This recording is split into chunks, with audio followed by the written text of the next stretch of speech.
Sonic High School. Chapter 10. 2 different fights.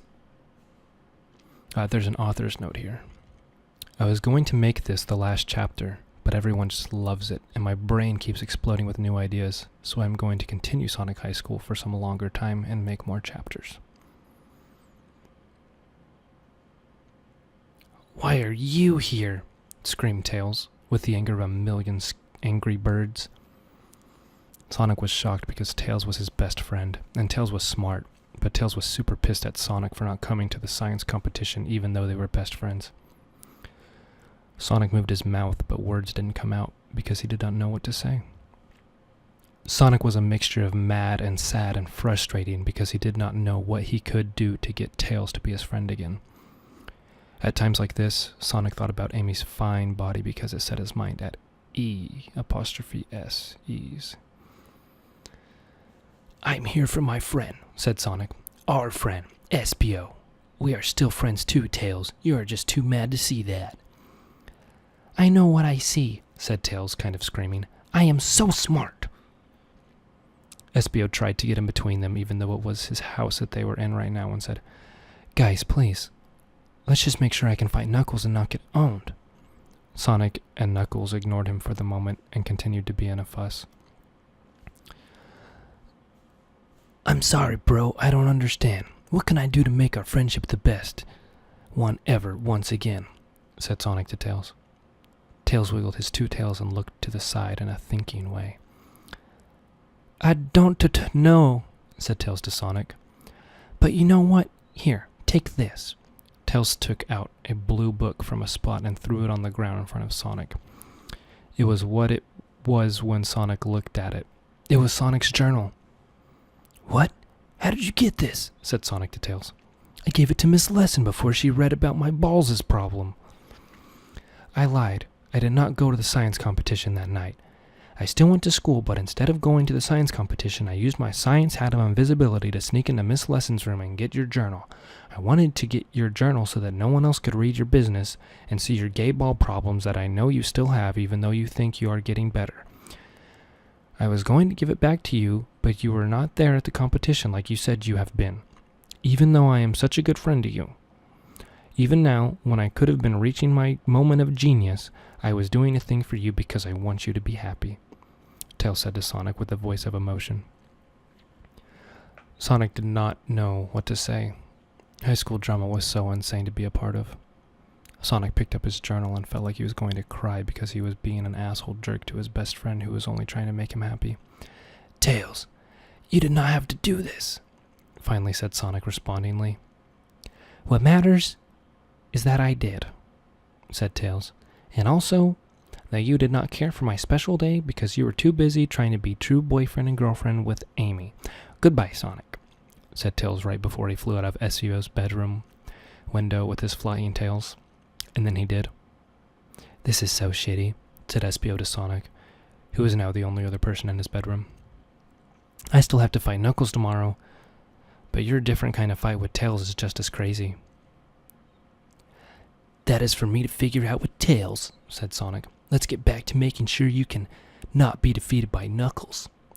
Sonic and Espio spent all night in Espio's bedroom, reading books and watching videos about fighting and learning how to be the best at it.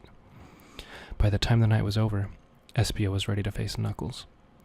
They went to school on this new day, and school happened and was over, and now they were in the hall where Knuckles said to meet him to fight. There was a crowd of people around him that included Sonic, who looked worried, Rogue, who looked worried with her baby, and Vector, who was smiling. Also in the crowd was Tails, and with him, Cream the rabbit, who was Charmy Bee's girlfriend. Cream was a little woman and pretty smart, but not as smart as Tails. Her boobs were smaller than both Amy's and Rogue's, but they were still high quality in their own way. It is surprising to most people that a gay like Charmy was even allowed to have a girlfriend, but it just goes to show you that the impossible is not what you think it is. Then Espio jumped over the crowd into the middle where Knuckles was. So you decided to come anyways, said Knuckles, even though you know your ass is going to get torn up by my moves. I do not want to fight you, Knuckles, said Espio to Knuckles, but I am doing this for Charmy and Rogue. I am doing this for Charmy because you kidnapped him, and for Rogue because you do not respect her baby. Then let's do this, said Knuckles. Knuckles charged at Espio with his fists like an elephant running at a hunter trying to kill him for his powers.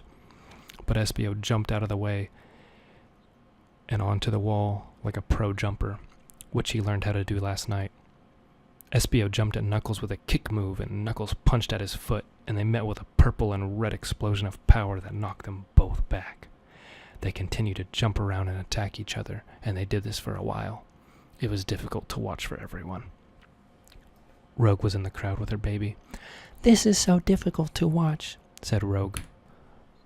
"Violence should not be a solution to conflict," said Rogue's baby, peeking out between his hands. "You are right. Why do people do this like this? I hate it," said Rogue to Rogue's baby. Rogue had become a different person since she had a baby. She used to only be sexy, but now Rogue was sexy and matronly. "Yes, fuck this evil world," said Rogue's baby. Rogue then revealed her boob to her baby and had him eat from it as a baby would do. Rogue's baby thought this was the best part about being a baby because not everyone would get cool boobs like this delivered to them on their doorstep like a milkman. Babies did not have much to worry about anyway, so Rogue's ace boobs made a paradise for a realty for baby. "I have a feeling," said Rogue's baby. "You should lie down and relax." So Rogue lied down on her back, and the fight continued to go on. Knuckles and Espio were both bloody and gross looking, like two waiters who were holding messy foods and then walked into each other, causing the meals to launch into the air and then fall down on them and ruin their nice clothes they got from the store. They were breathing hard and were tired, but they kept going, jumping and kicking and punching and running. It looked like two people doing a dance, but hitting each other also. Knuckles kicked his feet out at Espio, but Espio jumped up and dodged them and came back down and hit Knuckles in the mouth and knocked him onto the floor ground. "Is this enough yet? Are we done?" shouted Espio to Knuckles. "How will this ever end?" Knuckles looked up from the ground at Espio standing over him. Knuckles had a twinkle in his eye, and he looked up at Espio and crawled towards him. Espio did not do anything but watch him and feel dangerous. "Come closer," said Knuckles in a whisper voice. So Espio bent down and put his face to Knuckles. Knuckles looked up and down Espio's sweaty purple body and into his eyes and said, "I respect you," and then grabbed his face, as gentle as a deer, and kissed him on the mouth. When Knuckles kissed him, he did it extra hard, sometimes with his eyes shut and sometimes looking into Espio's deep yellow eyes that looked like a circus of loving men. Their tongues met in the middle of their mouths like two chicken cutlets that were acting like cats and that loved each other. When Espio was watching fighting videos last night, he was not expecting he was going to have to do kissing too, but he liked it. They went on kissing for a full minute while everyone watched, wondering if they were done fighting or just taking a break to kiss. Finally, the back part of Knuckles' body began to lift off the ground while his mouth was still making out with Espio. Eventually, the power became so strong that his mouth was removed from Espio, and their spit was like a shiny extension cord that connected an appliance to a wall outlet. Knuckles then began to glow while floating in the air, and the whole place became a little windy. On the side, Tails said to Cream, "Wow, I know what this is.